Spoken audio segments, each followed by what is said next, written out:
सुप्रभात बच्चों। कक्षा 7वीं में हम लोग पढ़ रहे थे अध्याय 14 खान पान की बदलती तस्वीर, जो प्रयाग शुक्ल द्वारा रचित कहानी है। इसमें हम लोग एक पार्ट पढ़ चुके थे। आज दूसरे पार्ट में जो शेष अंश है उसको पढ़ेंगे। पढ़ने के पहले जो भी उसमें कठिन शब्द है उसको रेखांकित करेंगे और उसके शब्दार्थ को जानेंगे, उसके अर्थ को जानेंगे। तो देखेंगे, हमारा कठिन शब्द है मिश्रित। मिश्रित यानी मिला जुला, सकारात्मक, स्वीकृति का सूचक। सुयोग, सुयोग यानी सुंदर अवसर।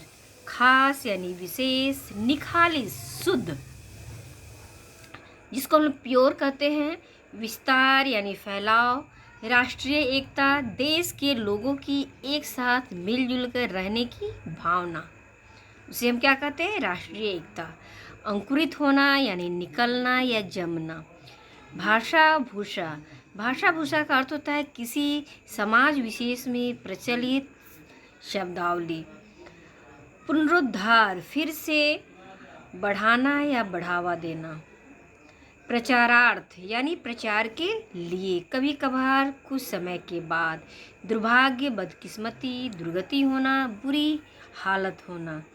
आगे के पृष्ठ में देखेंगे जो हमारा कठिन शब्द है आम। आम यानी होगा आपको सामान्य या साधारण। तलाशना या तलाशा, जिसका अर्थ होता है खोजना। कड़वा, असली या वास्तविक। आधुनिकता, आधुनिक होने की स्थिति।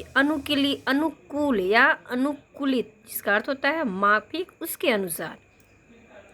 प्रीतिभोज यानी दावत।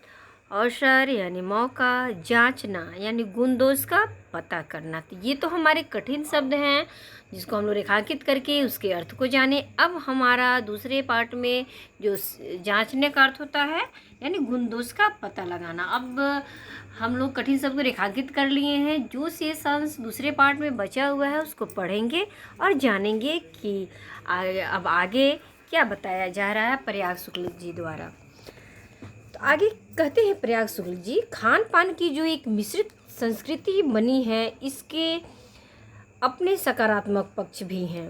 कि खान पान जो हम जगह जगह के, देश विदेश, राज्य के खाना पीना, हम लोग वहाँ के स्थानीय व्यंजन को जो हम लोग खा रहे हैं, वहाँ के व्यंजन के बारे में जान रहे हैं, तो ये हमारी एक संस्कृति बन गई है। अगर इसके बारे में हम जाकर गहराई से सोचे तो ये हमारे लिए एक सकारात्मक पक्ष रखता है।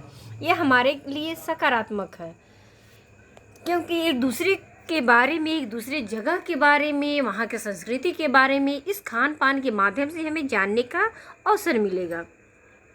गृहिणियों और कामकाजी महिलाओं को अब जल्दी तैयार हो जाने वाले विविध व्यंजनों की विधियाँ उपलब्ध हैं। नई पीढ़ी को देश विदेश के व्यंजनों को जानने का सुयोग मिला है, भले ही किन्हीं कारणों से और किन्हीं खास रूपों में। क्योंकि यह भी एक सच्चाई है कि ये विविध व्यंजन इन्हें निखालिस रूप में उपलब्ध नहीं है।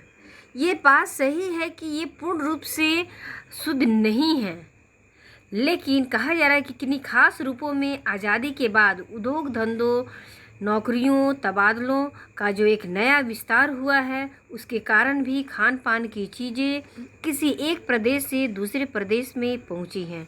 बड़े शहरों के मध्यम वर्गीय स्कूलों में जब दोपहर के टिफ़िन के वक्त बच्चों के टिफ़िन डिब्बे खुलते हैं तो उनसे विभिन्न प्रदेशों के व्यंजनों की एक खुशबू उठती है, क्योंकि हर एक बच्चे के टिफ़िन डिब्बे में अलग अलग व्यंजन, अलग अलग देश के व्यंजन रहते हैं, परोसे हुए रहते हैं।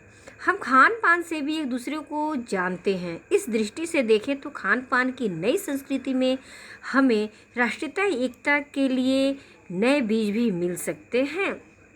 अगर हम इसके सकारात्मक पक्ष को देखें तो क्या कहते हैं लेखक कि इसके माध्यम से हमें एक दूसरे राष्ट्र को जानने के लिए राष्ट्रीय एकता उत्पन्न होगा और राष्ट्रीय एकता के लिए एक नए बीज का अंकुर का मिलना संभव है।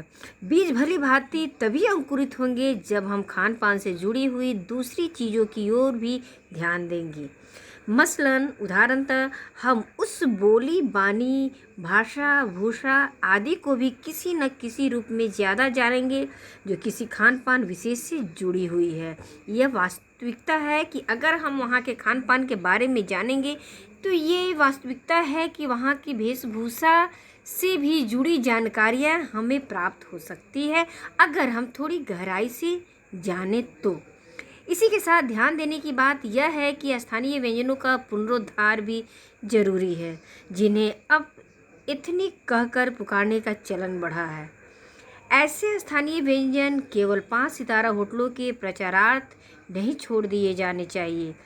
बात सही है कि अब हमारा जो स्थानीय व्यंजन है अब कहने के लिए तथाकथित रह गया है, क्योंकि अब वह सामान्य रूप से हमारे घरों में जो हमारे देश, हमारे राज्य में, हमारे क्षेत्र विशेष से मिलने वाले व्यंजन हैं वो अब हमारे घर तक पहुंचने में दुर्लभ हो चुका है। लेकिन 5 सितारा होटल में तथाकथित रूप से वहाँ मिलता है, ये बताने के लिए कि हमारे यहाँ भिन्न भिन्न देशों के, भिन्न भिन्न जगहों के जो व्यंजन हैं वो परोसे जाते हैं, सिर्फ दिखाने के लिए। 5 सितारा होटलों में वे कभी कभार मिलते रहें पर घरों बाज़ारों से गायब हो जाए तो यह एक दुर्भाग्य ही होगा।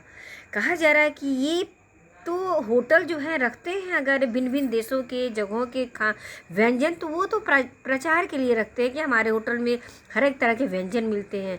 लेकिन ये सही है कि वो होटल में है, ठीक है, लेकिन हमारे घर और बाज़ार से ये व्यंजन जो हैं स्थानीय व्यंजन वह समाप्त होते जा रहे, और ये बड़ा ही बदकिस्मती की बात है, दुर्भाग्य की बात है। अच्छी तरह बनाई पकाई गई पूड़ियाँ, कचौड़ियाँ, जलेबियाँ भी अब बाज़ारों से गायब हो रही हैं। मौसमी सब्जियों से भरे हुए समोसे भी अब कहाँ मिलते हैं। उत्तर भारत में उपलब्ध व्यंजनों की भी दुर्गति हो रही है। हर एक स्थान का जो वहाँ स्थानीय व्यंजन है धीरे धीरे वह लुप्त होते जा रहा है। अचरज आगे देखेंगे, जो आगे का हमारा दूसरे पृष्ठ का जो पंक्ति है, अचरज नहीं कि पहले उत्तर भारत में जो चीज़ें गली मोहल्लों की दुकानों में आम हुआ करती थीं उन्हें अब ख़ास दुकानों में तलाशा जाता है, क्योंकि अब वे चीज़ें जो हैं वो आम दुकानों में, साधारण दुकानों में नहीं मिल पाती है, कठिनाई होती है, दुर्लभ होता है मिलना।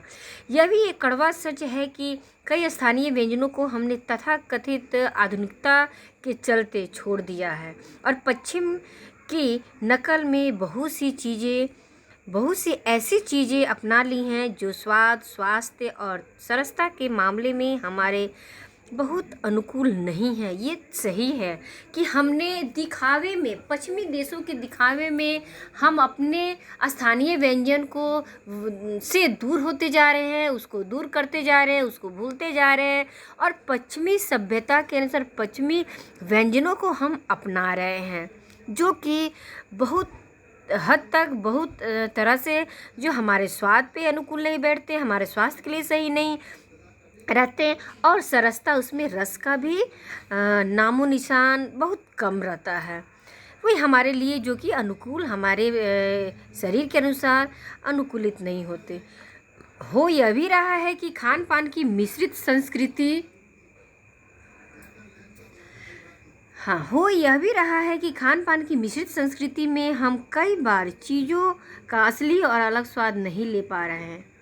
अक्सर प्रीति भोजों और पार्टियों में एक साथ ढेरों चीज़ें रख दी जाती हैं और उनका स्वाद गड़बड़ होता रहता है। खान पान की मिश्रित या विविध संस्कृति हमें कुछ चीज़ें चुनने का अवसर देती है, हम उसका लाभ प्रायः नहीं उठा रहे हैं। अर्थात हम यहाँ बताया जा रहा है कि अगर मिश्रित चीज़ों को हमारे सामने परोसा जा रहा है तो हमको उसमें से किसी चीज़ को चुनने का अवसर दिया जा रहा है, अर्थात उसके बारे में जानकारी लेने का अवसर दिया जा रहा है, लेकिन हम अक्सर इसका लाभ नहीं उठा पाते हैं। हम अक्सर एक ही प्लेट में कई तरह के और कई बार तो बिल्कुल विपरीत प्रकृति वाले भोजन परोस लेना चाहते हैं। इसलिए खान पान की जो मिश्रित विविध संस्कृति बनी है और लग यही रहा है कि यही और अधिक विकसित होने वाली है, उसे तरह तरह से जांचते रहना ज़रूरी है। अगर सही ठीक है कि ये अब विकसित होने वाला है, यही मिश्रित विविध संस्कृति, तो ठीक है, पर इसको जांचते परखते रहना सही है कि हमारे शरीर के अनुकूल क्या सही और है और क्या सही नहीं है। तो इसके साथ ही हमारा 14 अध्याय खान पान की बदलती तस्वीर यही समाप्त होता है।